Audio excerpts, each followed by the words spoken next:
doa, Allah Subhanahu wa taala itu kan udah berfirman, "Ud'uni istajib lakum." Berdoalah kepadaku, pasti tak kabulkan. Pasti. Sama Allah itu pasti dikabulkan. Bahkan Allah itu nggak pernah kayak nyuruh gitu, nggak pernah. Allah itu malah nunggu kita buat berdoa. Dan istajib lakum pasti dikabulkan sama Allah. Kan ya ayat yang termasuk favorit saya. Terus juga udah sering kita dengar itu. Wa idza sa'alaka ibadi anni fa inni qarib gitu kata Allah. Ujibu da'watad da'i idza da'an. Fastajibu li wal yu'minu bil alamin. Kata Allah kan,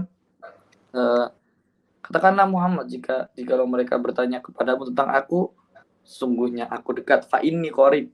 Allah itu maha dekat lebih apapun. Bahkan katanya itu apa itu Mas Hakam, lebih dekat daripada urat tadi kita.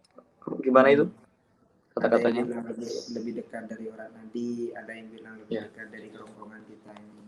Kerongkongan kita. Allah itu sedekat itu sama kita. Dan ya berdoa itu pasti ada akhlaknya, pasti ada akhlaknya.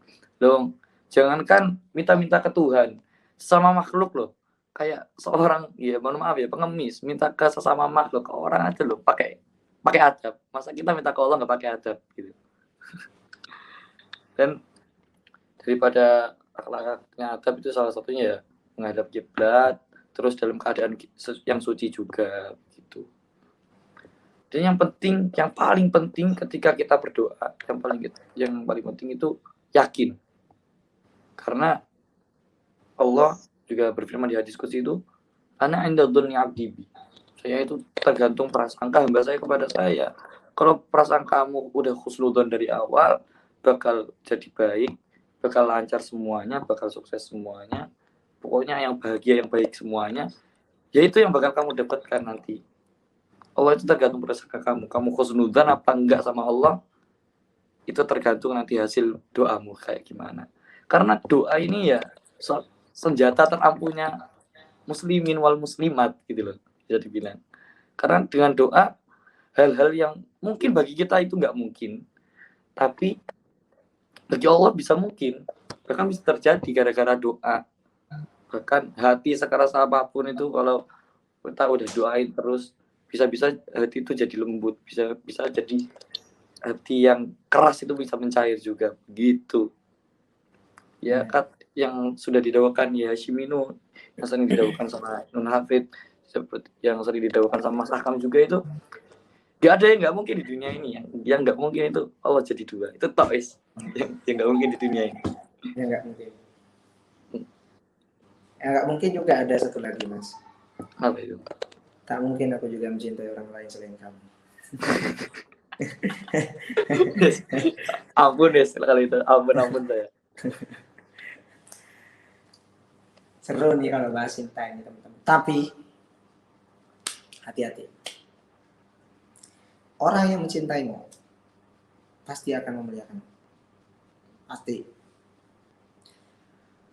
Kita lihat para habaib, kita lihat para ulama. Ketika dicintai oleh para muhibbinnya itu memuliakan dia.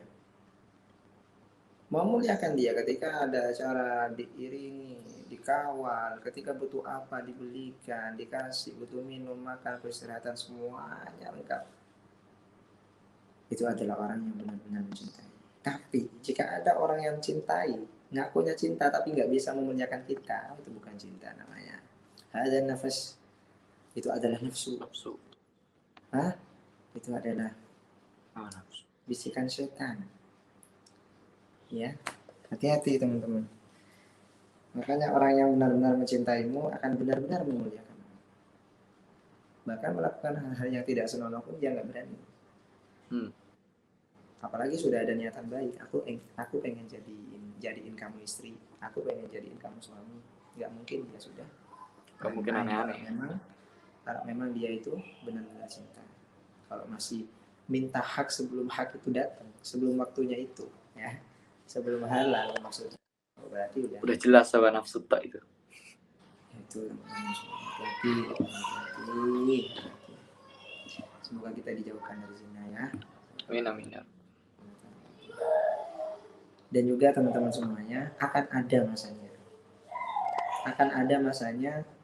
Saya Saya sudah di fase itu. Makanya saya ceritain sama teman-teman biar teman-teman hati-hati. Akan ada masanya kamu mencintai seseorang lalu kamu melupakan yang lain. Akan ada masanya kamu mencintai seseorang lalu kamu tidak mau mendengarkan nasihat orang lain. Terutama orang-orang terdekat kamu, guru dan juga orang tuamu. Akan ada masanya kamu mencintai seseorang, kamu rela mati-matian demi dia. Akan ada masanya kamu mencintai seseorang dan kamu menjadi orang yang paling sedih di dunia ini. Akan ada masanya, teman-teman. Kenapa saya bilang ketika kita mencintai seseorang, kita tidak mendengarkan yang lain? Karena buta dan tuli sudah sama yang lain. Yang sama itu aja.